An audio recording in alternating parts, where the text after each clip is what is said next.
presented by Sandhya Entertainment। अखिन अहाँ सब सुन रहल छी रमेश मधुबनिया के आवाज में।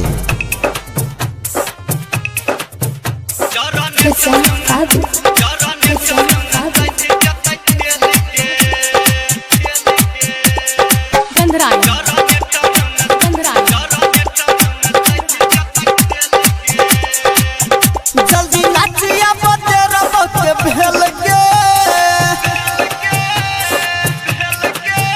जल्दी नाचिया बतेरा बते भेल गे, जनरेटर में सज जतै तेल गे,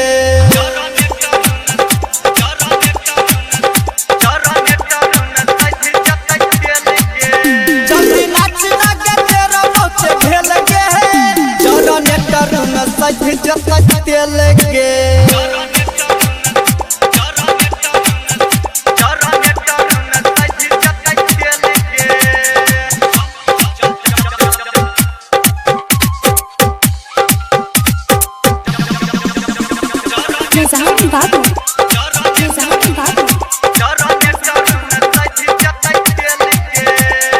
नमरी पंचौआ हम खूबे गे लुटेबौ, लागतौ नहीं घाटा साटा पूरा हम करबौ।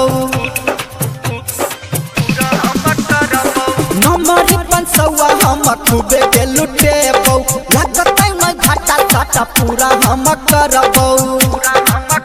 ऑपरेटर सकल तुम्हें लगे है, ऑपरेटर सकल छोरी में लगे है, जनरेटर में सज जतै लगे।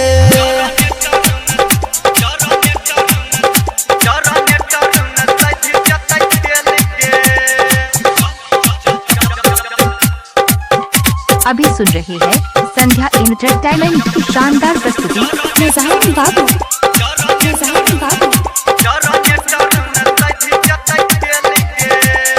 गायक रमेश के तू लगा ले न गाना, करू नहीं गे छोरिया तू कौनो बहाना।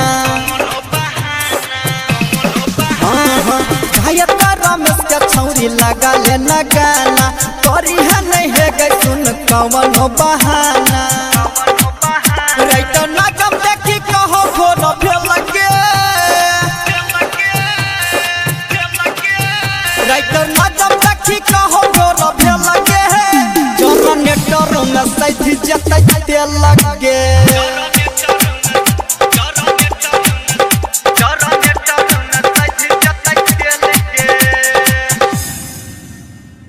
यदि आप चाहते हैं संध्या एंटरटेनमेंट के सभी ऑडियो वीडियो देखें तो चैनल को सब्सक्राइब जरूर करें और बेल आइकन को दबाना ना भूलें।